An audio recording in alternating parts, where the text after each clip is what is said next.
ګرانو کتونکو الب خان شیرپا ویلفیر فاونډیشن د خپل وس مطابق خپل کوشش کوي، خپله هڅه کوي. یقینا ګراني دومره زیاته ده، نن په 600 روپۍ باندې بوره وړو شو. غریب سړي د وس کار نه دی. خو الله پاک دې دې حکمرانانو په زړه باندې د رحم اوبه توی کړي چې دوی سره د غریب طرف ته فکر راشي. موږ چې د دفتر کې ناست یو څوک فریاد وکړي نو بس زړه م ورسره ټوکېږي، خو وکړو څه چې سم وس یې هغه کوو.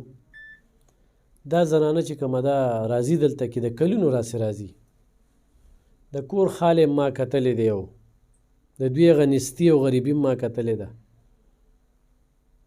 او بیا چې د ګټې وټې څوک نه وي او صرف پیغلې لوریانې وي نو ډېره زیاته ګرانه شي.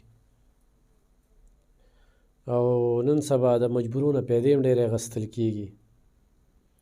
نو په دغې حالات سره چې دلته کې راشي نو نه انکار کولی شو چې سم جیب کې وي نو هغه بس دغه کو.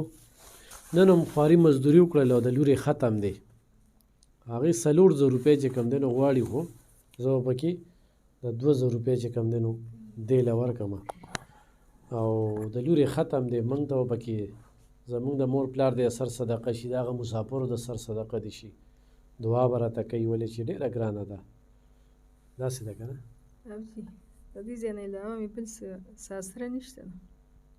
ختمونه دي، خلکو جامې وکړې، پیزارونه یې وکړل، ځان له خپل مین راوغوښتل، ور څه پروګرام کړو. زما لمونه دغه شان د الله سرې ته ناست دي.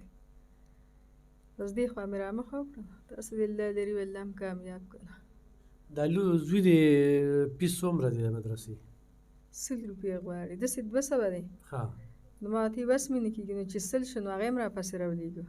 خو تا راته دغه وکړه، بیا مې واپس داخل کړې ده. خو 3 میاشتې ده، خو لکه هېڅ په پته پوهېږي. صحیح ده. ښه هغې به هم زه دله درکړم. ښه یو خور منلي دي او انشاءالله چې هغه دله نور هم څه رولېږي د څه لپاره. ښه موږ په دې شکمنو چې یاره 100 روپۍ دي خو 1000 روپۍ دي. نه نه، د ناظرې 100 روپۍ دي او د حفظ 200 روپۍ اخلي. د حفظ 200 نو یعنې ټوټل 300 روپۍ شوې د دوو بچو دي. سبق به پرې وی. ښه هغې له به ورکوو. ښه خو چې تاسو راته ووایي نو ما واپس کېږم. بلکل یې کېنوه. اوس دا 2 بجې اوس ختم کله روان دي؟ سبا دي که خیر وي. ترجمې ختمونه دي. دوا به کې. ښه ډېره دا واله دا د جلوزو د خور د طرف نه چې کوم دی نو دا فیملی بنسبتي کتونکو 300 روپو ته وړي هم ډېر ګران شو. هر یو څیز چې کوم دی نو د اور په بیه شو، ډېره ګرانه ده.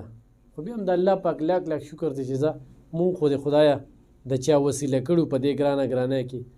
په خپله خو را باندې نخره تېرېږي، خو تیل په قرض واچو، خو د بل هغه توان دې راکې پیدا کړی د دې ورکړې.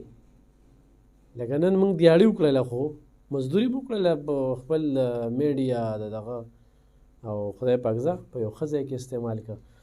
نو په کار چې دی له ما 2000 روپۍ نور هم ورکړی وې، 4000 دې په کار دي، خو نشته.